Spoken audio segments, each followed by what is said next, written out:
দুনিয়ার মানুষগুলা না একেবারে জাতীয় বেঈমান, বুঝছেন? এগুলোর থেকে আপনি কি আশা করেন বলেন তো? আপনি এর কাছ থেকে এত বড় বড় আশা করেন, দরকারটা কি? আপনি যার কাছে আশা করলে কখনো তিনি ফেরত দিবেন না, তার কাছে আশা করেন। হ্যাঁ, এই যে দেখেন, দুনিয়ার মানুষ আপনাকে অপমান, লাঞ্ছনা, গঞ্জনা ছাড়া আর কিছুই দিতে পারবে না। আর আরেকটা কথা মনে রাখবেন, কে কি বলল না বলল সেটা দেখার সময় নেই ভাই। আপনি আপনার গতিতে এগিয়ে যান। কারো কথায় যদি আপনি কর্ণপাত করে যদি আপনি চুপসে বসে থাকেন, তাহলে আপনি সামনের দিকে এগিয়ে যেতে পারবেন না। এজন্য আপনার সফলতার জন্য আপনাকেই দৌড়াতে হবে, আপনাকেই চেষ্টা করতে হবে। আপনি যদি মনে করেন যে না, আমি বসে থাকবো, আমাকে কেউ সফল করে দিবে।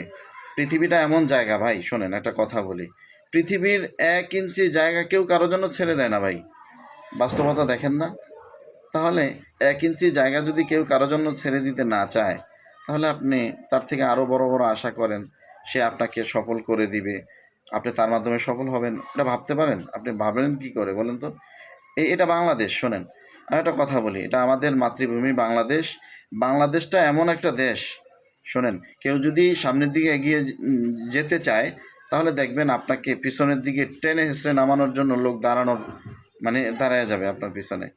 কিন্তু যদি আপনি সফল কাম না হতে পারেন, তাহলে আপনাকে নিয়ে আবার ঠাট্টা করবে, যে এই লোকটা সফল হতে পারে না, এই লোকটা কাজের লোক না, বিভিন্ন রকম অপমানজনক কথা বলবে আপনাকে। আর আপনি যখন সফল হতে যাইবেন, তখন আপনাকে টেনে হিসেবে নামানোর চেষ্টা করবে। এই জন্য ওই যে আল্লামা মিজানুর রহমান আজহারি সাহেব বলতেন যে বাঙালিদের জাতীয় খেলা হাডুডু হওয়ার কারণ কি জানেন?